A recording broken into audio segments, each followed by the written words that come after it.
ओम श्री स्वामी समर्थ.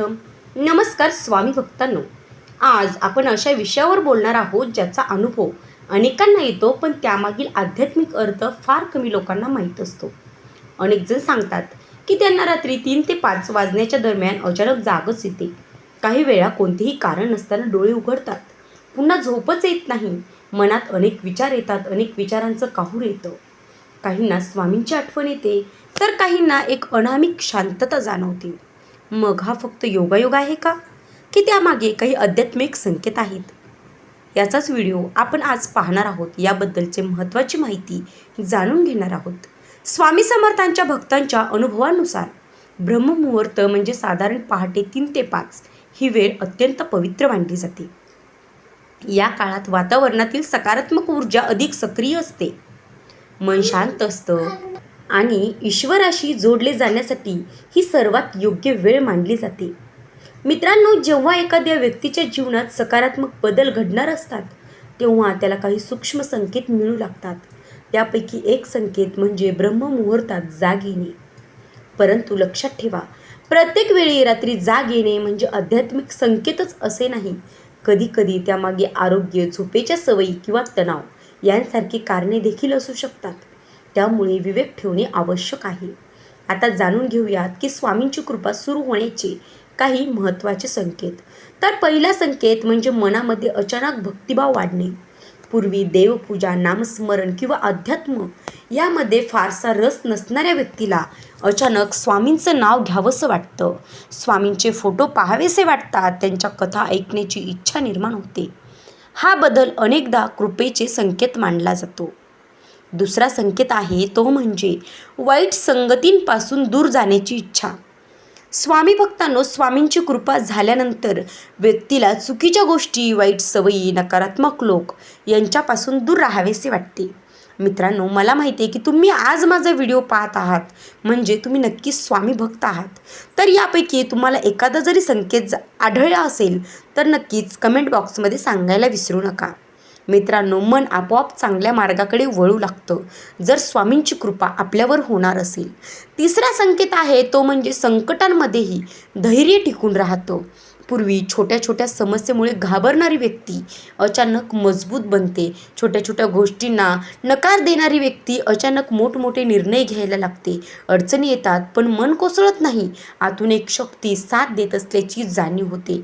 चौथा संकेत आहे तो म्हणजे सतत स्वामींचं नाव घेणे किंवा सतत स्वामींचं नाव मनात येणं.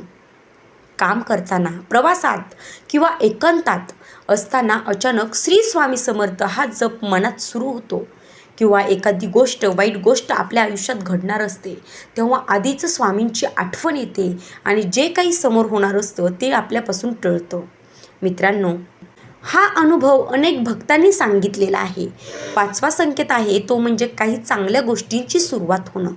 बंद पडलेली कामं सुरू होणं, नवीन संधी मिळणं, योग्य लोकांची भेट होणं, अडचणींचे मार्ग निघणं अशा घटना घडू लागतात. सहावा संकेत आहे तो म्हणजे स्वप्नांमध्ये मंदिर, संत किंवा आध्यात्मिक दृश्य दिसणं. अनेक भक्तांना स्वप्नांमध्ये स्वामींचे दर्शन झाल्याचे किंवा मंदिर दिसल्याचे अनुभव येतात. अशा अनुभवांकडे श्रद्धेने पाहावे, पण अंधविश्वास ठेवू नये. सातवा संकेत म्हणजे मनातील भीती कमी होणे. मित्रांनो, स्वामींच्या कृपेने व्यक्तीला आत्मविश्वास मिळतो, भविष्याची चिंता कमी होते, मन अधिक स्थिर आणि शांत होतं. आता प्रश्न असा आहे की जर तुम्हाला रात्री 3 ते 5 दरम्यान जाग येत असेल तर काय करावे? तर स्वामी भक्तांनो, सर्वप्रथम अजिबात घाबरू नका. उठल्यावर मोबाईल पाहू नका. शांतपणे बसा. डोळे बंद करून श्री स्वामी समर्थ या मंत्राचा जप करा. काही मिनिटे ध्यान करा. स्वामींना मनातील गोष्ट सांगा. या वेळेत केलेली प्रार्थना मनाला वेगळे समाधान देते. मित्रांनो, स्वामी समर्थ नेहमी सांगतात की श्रद्धा आणि सबुरी हेच जीवनाचे खरे आधार आहेत. चमत्कारांच्या मागे धावण्यापेक्षा चांगले कर्म, प्रामाणिक प्रयत्न आणि स्वामींचे नामस्मरण यावर भर द्या.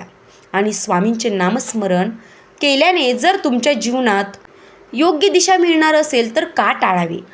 मित्रांनो, जर तुमच्या जीवनात हे संकेत दिसत असतील तर याचा अर्थ असा असू शकतो की तुम्ही आत्मिक प्रगतीच्या मार्गावर आहात. पण कोणत्याही संकेतांपेक्षा महत्त्वाचं आहे की तुमचं आचरण, तुमची श्रद्धा आणि तुमचे कर्म. मित्रांनो, शेवटी एवढंच सांगू इच्छिते की स्वामींची कृपा मिळण्यासाठी मोठ्या गोष्टी करण्याची अजिबात गरज नाही. मनापासून स्वामींचं नामस्मरण करा, दुसऱ्यांना मदत करा आणि सत्याचा मार्ग सोडू नका. आणि प्रत्येक संकटात एकच विश्वास ठेवा की भिवू नकोस, मी तुझ्या पाठीशी आहे. श्री स्वामी समर्थ. मित्रांनो, व्हिडिओ आवडला असेल तर लाईक करा, चॅनलला सबस्क्राईब करा आणि कमेंटमध्ये श्री स्वामी समर्थ असं लिहा. किंवा मी सांगितल्यांपैकी संकेतांपैकी जर तुम्हाला एखादाही संकेत तुमच्या आयुष्यामध्ये अनुभवायला मिळाला असेल तर नक्कीच आपल्या कमेंट बॉक्समध्ये सांगायला विसरू नका. श्री स्वामी समर्थ. जय जय स्वामी समर्थ. अवधूत चिंतन श्री गुरुदेव दत्त. व्हिडिओ आवडला असेल तर लाईक करा आणि असेच आध्यात्मिक व्हिडिओ पाहण्यासाठी चॅनलला सबस्क्राईब करा. भेटूयात उद्याच्या व्हिडिओमध्ये. तोपर्यंत धन्यवाद.